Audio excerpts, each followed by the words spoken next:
Hello, my name is Samantha Richardson, and I am currently a student at Thomas University in the middle of my bachelor's degree, and I study criminal justice. Today, I have presented a presentation on ethics in policing today. So, without further ado, let's jump right into it. An overview in reference to what we'll be discussing in reference to this presentation will be on we're going to define what ethics is, the definition of ethics. Then I have two different cases that we're going to discuss, and I want you to tell me whether or not there are ethical or unethical situations involving law enforcement officers. Then we're going to discuss the Albany Police Department's Code of Ethics. Every police department has a code of ethics in their SOPs, which is commonly known as Standard Operating Procedures.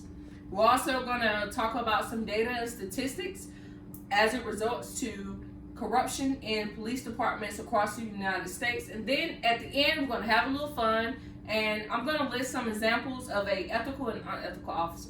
So let's get into it. What is ethics? Ethics is moral principles that governs a person's behavior.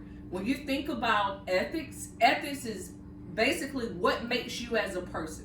What makes you do the right thing? What makes you do the wrong thing? When you think about ethics, is should I do the right thing because someone's looking, or should I do the right thing because it is the right thing to do? A lot of people question that scenario in their head every day throughout their daily lives. That's something to take into account of. Ethics is very important, especially when it relates to your character. Okay, now I want you to tell me whether or not you deem this case ethical or unethical, and on the side of the officer. Okay, December 18, 2006, a police corporal that was hired by the police department in Albany, Georgia, which is known as the Albany Police Department. His name was Police Corporal Mendenhall. He was also assigned to the Albany Doherty Drug Unit as an investigator there. They served the search warrant at a certain residence for a target that they had been investigating. When they got to that location, when they seized different contraband, money, and other things that tied along to drug sales or drug activity, Officer Mendenhall took it upon himself to steal almost $4,000 from that suspect. I already know what you're thinking. Let me go ahead and give you the rest of that case, the gist of that case. Officer Mendenhall ended up coming back because the suspect knew he had more money than what was accounted for when he was placed in intake at the Doherty County Jail here in Albany, Georgia. Officer Mendenhall ended up receiving 3 years probation, and that was the end of that case. Judge Gray at the time was the presiding judge and decided, okay, this is a police officer. He deserves a second chance. So I feel as though he made a bad decision. As you can think, the public and his other subordinates and other co-workers felt an issue with that. For the simple fact, he should be treated just like anybody else that commits a crime. And the crime that he committed was theft outside of oath of office, because you take an oath of office when you become a law enforcement officer. Again, ethical or unethical? I'm going to give you my opinion, unethical of that officer. And that officer should have received the same amount of time or sentencing that anybody else would have in that situation. The next case that I'm going to give you, March 2014, a Georgia Sheriff Department, which is known as the Bergen Sheriff Department, they received numerous amount of complaints in reference to a scam that was going on in their community.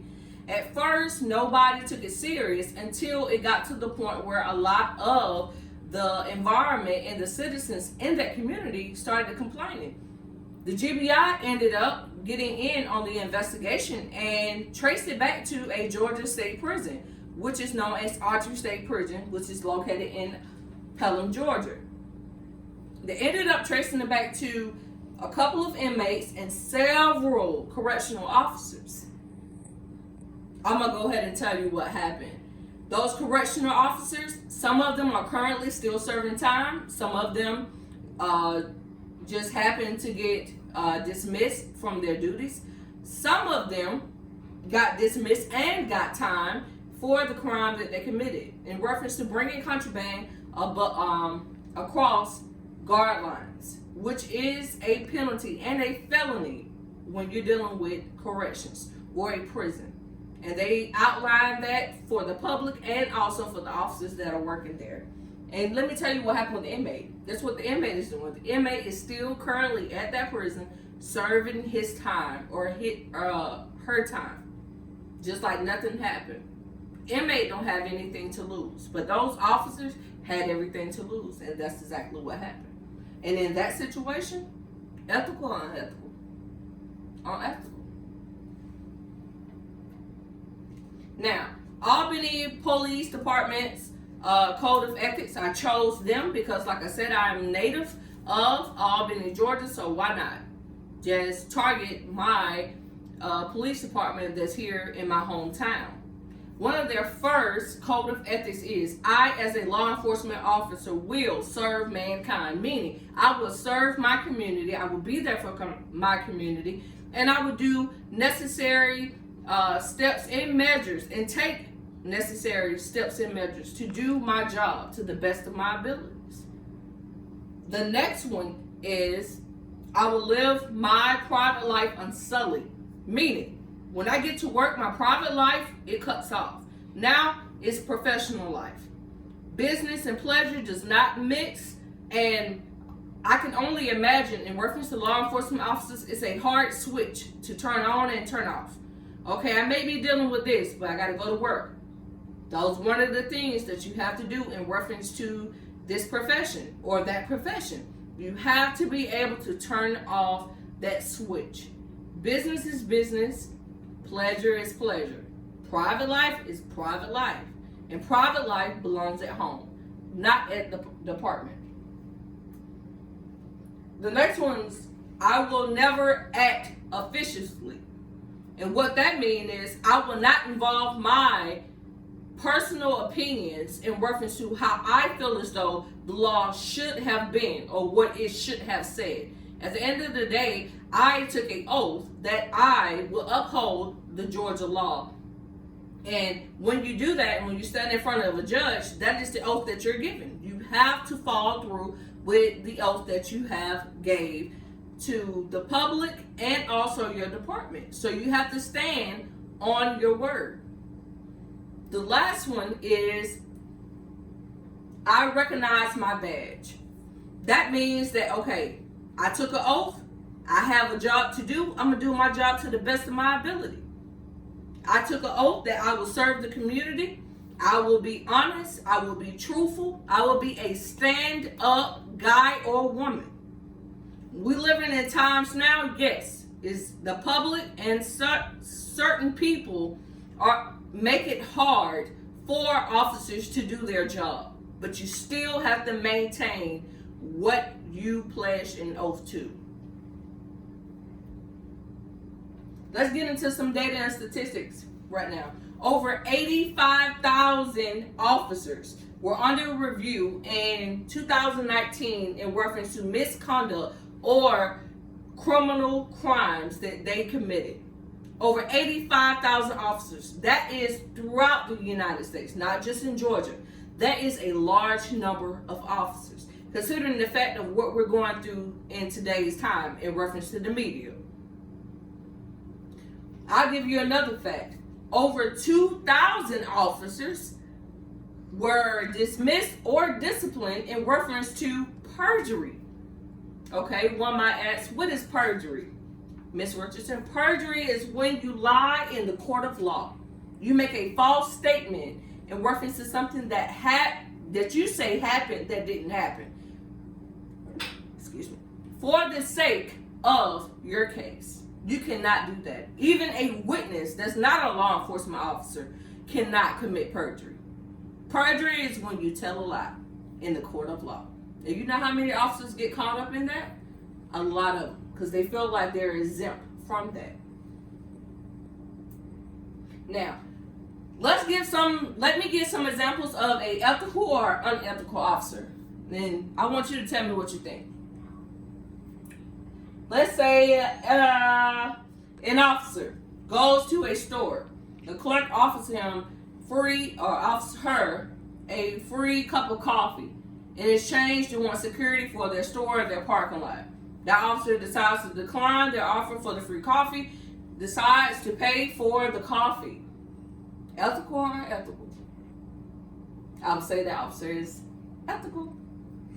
Another example of an ethical officer would be an officer sees or witness another officer violate someone's Fourth Amendment right. That officer decides to pull that officer that in the wrong to the side, tell him where he is wrong at, and corrects the problem, regardless how that officer feels. I would say that officer is ethical in reference to what he's doing, because that officer just saved the other officer possibly from a criminal, not even a criminal, a civil lawsuit in the future. Let's talk about an unethical officer. Unethical officer goes out partying with their buddies, drinking, having a good time. Ended up, once the club ends, you decide that you want to drive home drunk. End up hitting someone and keeps going. Outside of the criminal charges that you're going to face, you're also going to face civil charges. I would say that that's an unethical officer. Let's say about an officer that decides to tell a lie on the stand when he's in the middle of trial for a case that he was involved in. And just because he or she didn't want to lose the case, they decided to lie to make themselves look better. Ethical or unethical? That's an unethical officer.